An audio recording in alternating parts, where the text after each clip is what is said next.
খুব ইম্পর্টেন্ট, ভালো প্রশ্ন। এটাতে কোনো অপশন দিইনি আমি, এটা তোমরা দেখো বুঝতে পারবে।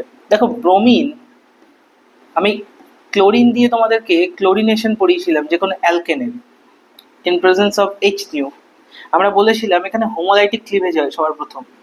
হোমোলাইটিক ক্লিভেজ হলে যেটা তৈরি হবে bromine free radical Br dot. এবার প্রশ্ন হচ্ছে Br ডট যুক্ত হবে কোথায়? দেখো আমি এখানে এটাও বলেছিলাম যে কোনো অ্যালকেন যদি থাকে, অ্যালকেনের মধ্যে রেডিক্যাল সেখানেই তৈরি হয় যেখানে রেডিক্যালের স্টেবিলিটি রয়েছে। তো দেখো এই যদি CH3 তে একটা হাইড্রোজেন ব্রেক করে আমি রেডিক্যাল তৈরি করি, এটা কি হবে? 1 ডিগ্রি রেডিক্যাল হবে, এটা স্টেবল হবে না। কিন্তু দেখো এইখানেও তো একটা হাইড্রোজেন রয়েছে, যদি আমি মনে করি এই কার্বন হাইড্রোজেন বন্ডটাকে হোমোলাইটিক ক্লিভেজ করাবো ইন প্রেজেন্স অফ H দিয়ে আমি CH3 রাখলাম, এইখানে একটা রেডিক্যাল তৈরি করে দিলাম, দেখো তো it will be 3 degree radical.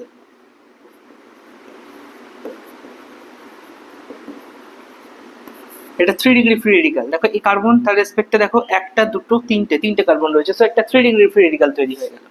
এইবার যখন আমি একটা ব্রোমিন ডটকে তার কাছাকাছি নিয়ে আসবো, ব্রোমিন ফ্রি রেডিক্যালকে, এরা জুড়ে গিয়ে প্রোডাক্ট যেটা তৈরি করবে আমাদের একেবারে কাঙ্ক্ষিত প্রোডাক্ট,